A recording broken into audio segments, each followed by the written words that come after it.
Faraó Amenhotep III sente uma presença gelada deslizando pelas paredes de mármore de seu quarto real. Não é a primeira vez. Há semanas, uma força invisível tem tentado penetrar em sua mente durante o sono, sussurrando palavras em línguas que nem seus sacerdotes conseguem decifrar. Suas mãos tremem enquanto segura o amuleto hitita que acaba de receber de um emissário misterioso.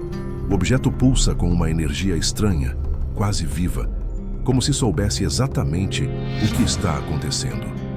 Em poucos minutos ele descobrirá se os mistérios de proteção psíquica dos hititas realmente funcionam ou se esta será sua última noite como faraó do Egito. Se esta energia está te impactando agora mesmo, deixa um like porque você vai querer lembrar exatamente onde encontrou esta história que pode mudar completamente como você se protege das energias negativas do mundo moderno. Mas como chegamos a este momento de terror absoluto no coração do império mais poderoso da Terra? Para entender isso, precisamos voltar 3 meses no tempo, quando tudo começou com uma carta misteriosa chegando ao Palácio Real de Tebas. O ano era 1380 a.C. e Amenhotep III governava o Egito no auge de sua glória. Ouro fluía dos territórios núbios, tributos chegavam de todos os cantos do mundo conhecido, e os deuses pareciam sorrir eternamente para o reino dos faraós. Era uma manhã como qualquer outra, quando o escriba real Amenemheb trouxe uma correspondência diferente. O papiro não trazia o selo de nenhum reino conhecido, mas sim símbolos estranhos que pareciam pulsar quando observados diretamente. A carta era breve, mas perturbadora. Grande faraó do Egito, seus inimigos não usam apenas espadas e lanças. Alguns lutam com armas que seus olhos não podem ver. Os hititas conhecem estes mistérios há 1000 anos. Se desejar proteger não apenas seu corpo, mas sua alma, envie um emissário às montanhas de Anatólia antes da próxima lua cheia. Amenhotep III havia enfrentado exércitos, rebeliões, pragas e fomes. Mas algo nesta carta tocou uma corda profunda em sua alma real. Nos últimos meses, ele havia sentido uma estranha fadiga mental que nem os melhores médicos do reino conseguiam explicar. Pesadelos recorrentes, onde figuras sombrias tentavam arrancar algo essencial de dentro dele. Momentos durante as audiências reais, onde sentia como se sua própria vontade estivesse sendo sugada por uma força invisível. O faraó decidiu enviar Khaimuasset, seu filho mais místico e estudioso, em uma missão secreta até as terras hititas. A jornada através do deserto sírio e das montanhas da Anatólia levou 40 dias. Quando Khaimuasset finalmente chegou à capital hitita de Hattusa, foi recebido não por soldados ou diplomatas, mas por uma mulher de idade indefinível, com olhos que pareciam carregar 1000 anos de sabedoria. Ela se apresentou apenas como Pudu-Repa, uma sacerdotisa especializada em algo que ela chamava de Guerra das Sombras. Em um templo escavado na rocha viva da montanha, ela revelou a Khaimuasset segredos que nem os sacerdotes egípcios mais iniciados conheciam. Os hititas, explicou ela, haviam desenvolvido técnicas de proteção psíquica não contra inimigos físicos, mas contra aquilo que eles chamavam de devoradores de essência, entidades ou pessoas capazes de drenar a força vital de um indivíduo à distância.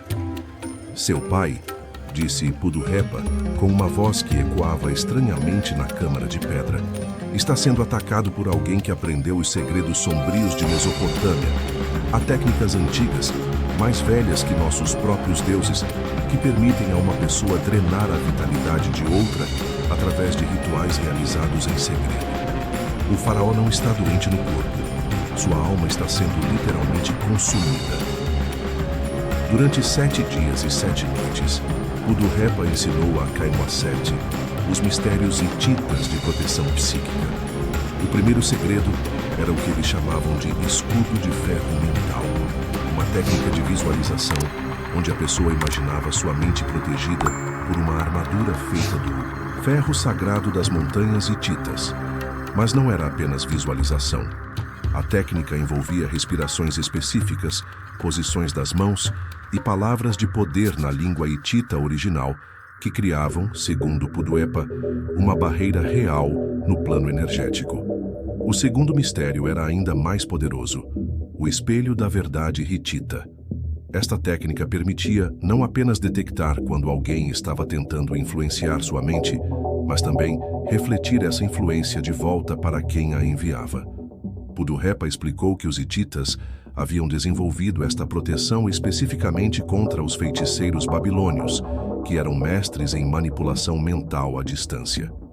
O terceiro e mais secreto dos mistérios era o Círculo de Ferro e Fogo, um ritual que deveria ser realizado apenas em momentos de extremo perigo psíquico, onde a pessoa criava ao seu redor um campo de proteção tão poderoso que podia até mesmo quebrar maldições que já estivessem em andamento. Mas havia uma condição: estes mistérios só funcionavam se a pessoa que os praticasse tivesse o que Puduepa chamou de coração puro na intenção. Não podiam ser usados para atacar outros, apenas para se defender. Qualquer tentativa de usar essas técnicas para prejudicar alguém faria com que elas se voltassem contra o praticante com força triplicada. Khaem Wasset voltou ao Egito carregando não apenas o conhecimento, mas também amuletos hititas específicos, pequenos discos de ferro meteórico gravados com símbolos que ele não podia ler, mas que pareciam vibrar com uma energia própria. Puduepa havia explicado que estes amuletos amplificavam as técnicas de proteção, mas mais importante ainda, eles serviam como um alarme precoce. Começariam a esquentar sempre que uma influência psíquica hostil se aproximasse. Quando Khaem Wasset finalmente chegou ao Palácio Real, encontrou seu pai em um estado muito pior do que quando havia partido. Amenhotep III havia perdido peso, seus olhos estavam fundos, e ele relatava sonhos onde figuras encapuzadas tentavam arrancar sua alma de seu corpo. Mais preocupante ainda, alguns dos conselheiros reais haviam começado a questionar abertamente as decisões do faraó, algo impensável apenas alguns meses antes. Naquela mesma noite, Khaem Wasset ensinou a seu pai o primeiro dos mistérios hititas. O escudo de ferro mental era surpreendentemente simples de aprender, mas exigia uma disciplina férrea para ser executado corretamente. A técnica começava com uma respiração específica. 4 tempos inspirando, segurando por 8 tempos, expirando por 4 tempos e pausando por 2 tempos antes de começar novamente. Durante esta respiração, o praticante deveria visualizar uma luz dourada emergindo do centro de seu peito, expandindo-se até formar uma esfera brilhante ao seu redor. Mas a parte crucial era imaginar esta luz se transformando gradualmente em ferro meteórico sólido, criando uma armadura impenetrável ao redor de toda a aura. As palavras de poder em hitita, que Khaem Wasset pronunciou cuidadosamente para seu pai, eram Anur Teshub Katpiran, que significavam aproximadamente ferro dos céus, proteção completa. Amenhotep III praticou a técnica durante 3 horas naquela primeira noite. Para sua surpresa, sentiu imediatamente uma diferença. A sensação constante de algo tentando sugar sua energia havia diminuído significativamente. Pela primeira vez em meses, conseguiu dormir sem pesadelos. Mas quem estava atacando o faraó? A resposta chegou de uma fonte inesperada. Jenen, o sumo sacerdote de Ptah, em Mênfis, chegou ao palácio 3 dias depois, com informações perturbadoras. Através de sua rede de informantes nos templos, ele havia descoberto que Labarna, um feiticeiro assírio exilado, havia sido contratado por inimigos do Egito para enfraquecer o faraó sem derramar sangue. Labarna havia se instalado em uma caverna nas montanhas do Sinai, onde realizava rituais noturnos usando objetos pessoais que havia conseguido roubar do Palácio Real: fios de cabelo, fragmentos de tecido, até mesmo areia dos jardins reais. Estes objetos serviam como uma conexão direta, que permitia a ele direcionar suas influências malévolas especificamente para Amenhotep III. Era exatamente o que Puduepa havia previsto. E agora, com o conhecimento hitita, o faraó podia não apenas se defender, mas também descobrir quem estava por trás do ataque. A segunda técnica, o espelho da verdade hitita, revelou-se ainda mais poderosa que a primeira. Esta técnica requeria que o praticante entrasse em um estado meditativo profundo ao nascer do sol, segurando um dos amuletos hititas, enquanto pronunciava uma sequência específica de palavras de poder. O amuleto atuava como uma espécie de radar psíquico, permitindo à pessoa não apenas detectar influências hostis, mas também rastrear sua origem. Quando Amenhotep III executou o espelho da verdade pela primeira vez, a experiência foi tão intensa que quase o fez desmaiar. Ele pôde ver, como se estivesse fisicamente presente, Labarna em sua caverna do Sinai, realizando um ritual com uma boneca de cera que havia sido moldada à semelhança do faraó. Mas mais importante ainda, ele viu quem havia contratado o feiticeiro. Tushratta, rei de Mitanni, que havia sido humilhado em batalha pelos egípcios anos antes e buscava uma vingança sutil. Com esta informação, Amenhotep III poderia ter enviado um exército para capturar Labarna e declarar guerra a Mitanni. Mas Khaemwaset o convenceu a tentar primeiro a terceira técnica hitita, o círculo de ferro e fogo. Se funcionasse, não apenas quebraria a influência malévola, mas a enviaria de volta para seu originador com força triplicada. O ritual do círculo de ferro e fogo era complexo e perigoso. Deveria ser realizado apenas na noite de lua nova, em um local onde ferro meteórico tivesse tocado a terra. O faraó e Khaemwaset viajaram secretamente até um local no deserto, onde, segundo os arquivos reais, uma estrela cadente havia caído 3 gerações antes.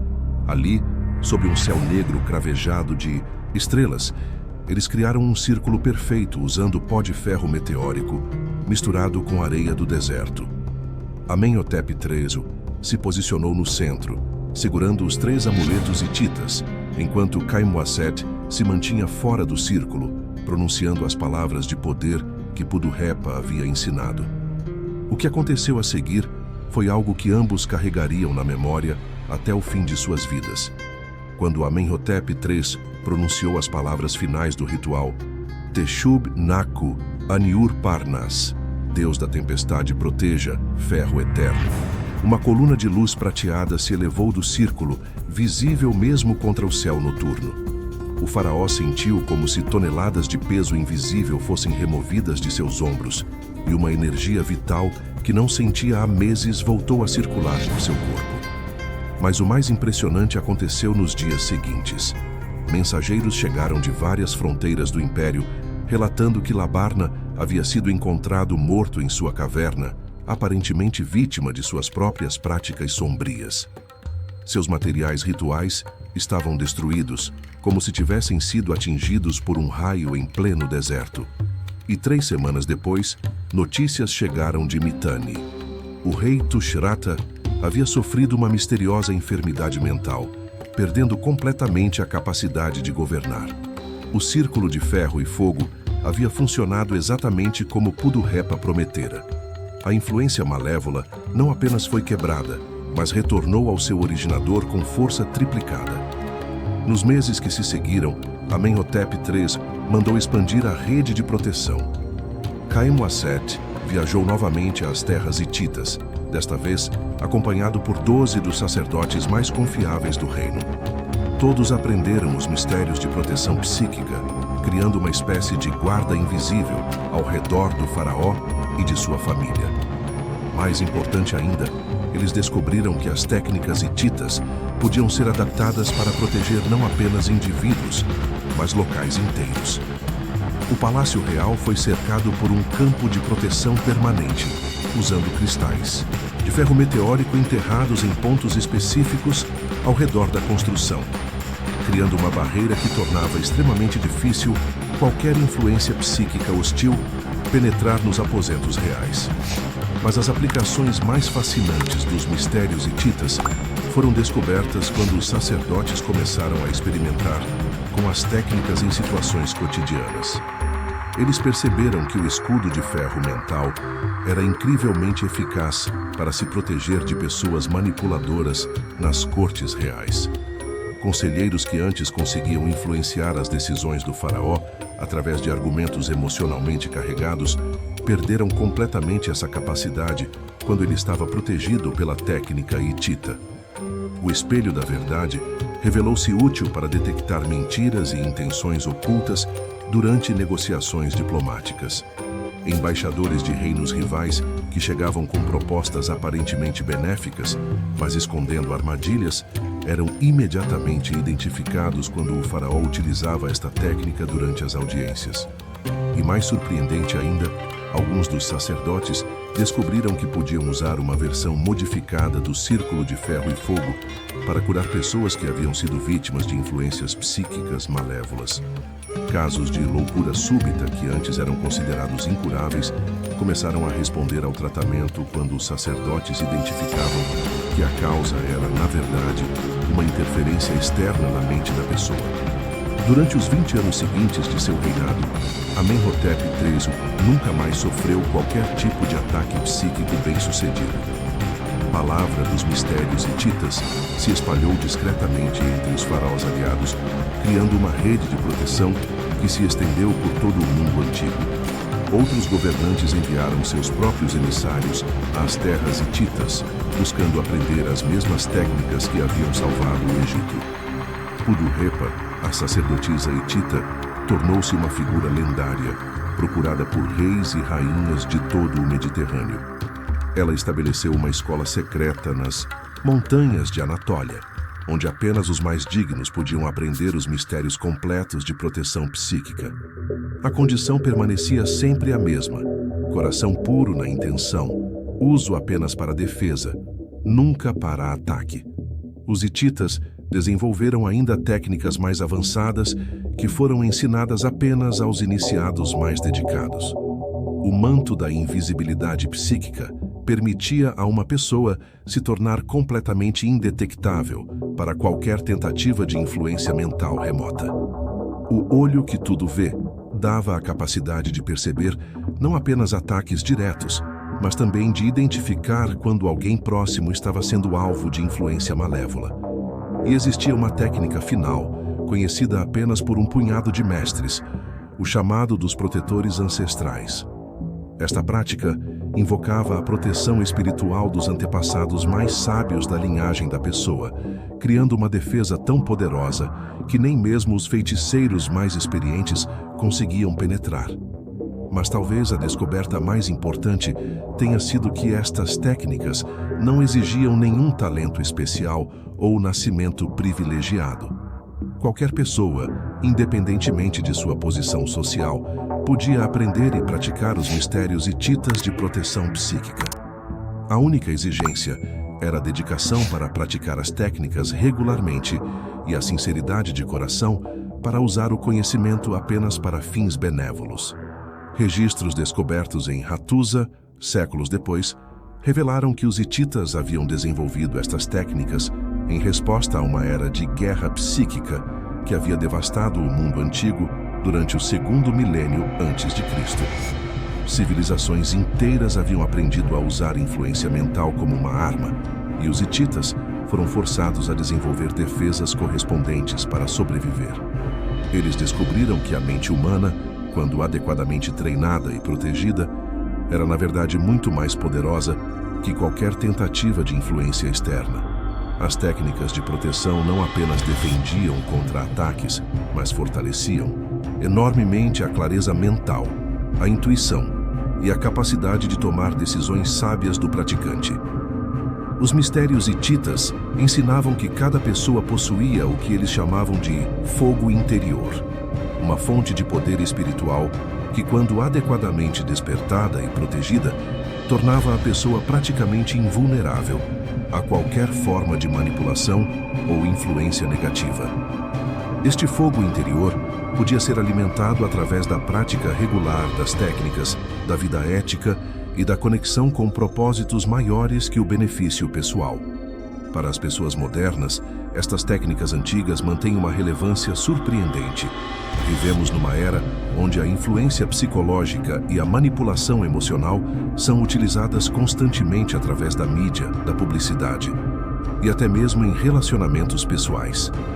As técnicas que protegeram Amenhotep III há mais de 3.000 anos podem oferecer proteção similar contra as formas modernas de influência mental indesejada. O escudo de ferro mental pode ser adaptado para criar proteção contra a negatividade constante das notícias, as tentativas de manipulação emocional da publicidade ou a energia tóxica de pessoas que drenam nossa vitalidade. A técnica da respiração combinada com a visualização de uma armadura de luz ao redor do corpo energético continua sendo surpreendentemente eficaz. O espelho da verdade pode ajudar a desenvolver uma intuição mais aguçada para identificar quando alguém está tentando nos manipular ou quando uma situação contém aspectos ocultos que precisamos perceber. Em um mundo cheio de informações falsas e agendas escondidas, esta habilidade se torna cada vez mais valiosa. E versões adaptadas do Círculo de Ferro e Fogo podem ser usadas para quebrar padrões mentais negativos que foram impostos por experiências traumáticas ou relacionamentos tóxicos, permitindo que a pessoa recupere sua autenticidade e poder pessoal. Voltando àquela noite crucial em que começamos nossa história, quando Amenhotep III segurava o amuleto hitita com mãos trêmulas, ele não sabia que estava prestes a descobrir um conhecimento que mudaria não apenas sua vida, mas a natureza mesma de como os seres humanos se protegem contra influências negativas invisíveis. Quando ele ativou pela primeira vez o escudo de ferro mental naquela noite, sentindo a presença gelada recuar imediatamente, Amenhotep III compreendeu que havia tocado em algo muito maior que uma simples técnica de proteção. Ele havia descoberto uma ciência espiritual que revelava o verdadeiro poder da mente humana, quando adequadamente treinada e protegida. Os mistérios hititas não eram apenas sobre defesa, eram sobre despertar o potencial completo da consciência humana, criando seres humanos que não podiam ser facilmente manipulados, controlados ou desviados de seu caminho verdadeiro. Pessoas que irradiavam uma força interior tão sólida que influenciavam positivamente todos ao seu redor, em vez de serem influenciadas pelos caprichos e negatividade dos outros. Este é o legado real que Pudu-Repa e os mistérios hititas nos deixaram. A compreensão de que cada um de nós possui um núcleo de poder espiritual que, uma vez despertado e protegido, nos torna mestres de nosso próprio destino mental e emocional. Se esta jornada através dos mistérios antigos despertou algo em você, se sente que existe uma força interior esperando para ser descoberta e protegida, então você já deu o primeiro passo na mesma jornada que transformou um faraó há 3.000 anos. Os segredos continuam vivos, esperando por aqueles que têm coragem suficiente para reivindicar seu próprio poder interior e se tornarem verdadeiramente livres da influência de qualquer força externa que tente diminuir sua luz. Se esta história ancestral tocou sua alma e você quer continuar descobrindo os mistérios que grandes líderes da história usaram para proteger não apenas seus corpos, mas suas mentes e espíritos, se inscreva no canal e ative o sininho. Deixa nos comentários qual foi sua maior revelação e qual força invisível você mais quer aprender a se proteger. Sua jornada de proteção psíquica pode inspirar milhares de outras pessoas a reivindicarem seu próprio poder interior.